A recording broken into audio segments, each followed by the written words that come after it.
వచ్చే నెల 2వ వారంలో టీచర్ల బదిలీలు ప్రమోషన్లట. ఎప్పుడు జూన్ ఎలక్షన్ కోడ్ అయిపోద్ది. జూన్ 4కి సెకండ్ వీక్కి టీచర్ల ట్రాన్స్ఫర్లు కానీ ప్రమోషన్ల విషయంలో ప్రభుత్వం ముందుకెళ్తుందట. ఎన్నికల కోడ్ పూర్తి కాగానే ప్రారంభం. పండిట్ పీఈటీలకు ప్రమోషన్లు ఇచ్చేలా చర్యలు. 60,000 మంది టీచర్లు ట్రాన్స్ఫర్ అయ్యే ఛాన్స్.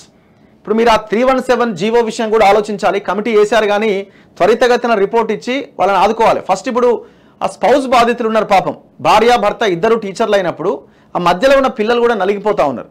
ఏం చేసింది కేసీఆర్? 317 జీవో తీసుకొచ్చి భార్య ఇక్కడెక్కడో రంగారెడ్డి ఇక్కడ పనిచేస్తే భర్తను తీసుకుపోయి ఎన్నో ఆదిలాబాద్ ఆ అడవులలో పడేసిండు.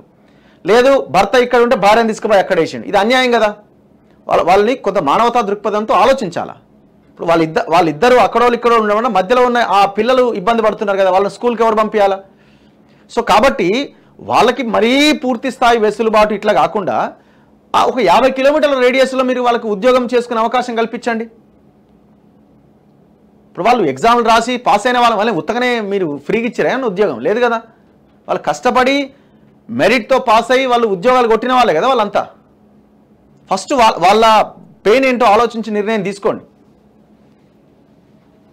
వివిధ కారణాలతో ఆగిపోయిన టీచర్ల బదిలీలు ప్రమోషన్ల ప్రక్రియను జూన్ 2వ వారంలో నిర్వహించాలని సర్కార్ భావిస్తున్నది. దీనికి సంబంధించిన ఏర్పాట్లు ప్రారంభించింది. ఈ క్రమంలోనే పెండింగ్లో ఉన్న పండిట్ పీఈటీలకు బదిలీలు ప్రమోషన్లు ఇవ్వాలని యోచిస్తున్నది.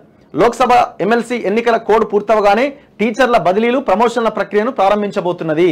జూన్ 5వ తేదీన ఎమ్మెల్సీ కౌంటింగ్ అయిపోయిన తర్వాత ఈ ప్రక్రియ చేపట్టే అవకాశం ఉందట. చూడాలి.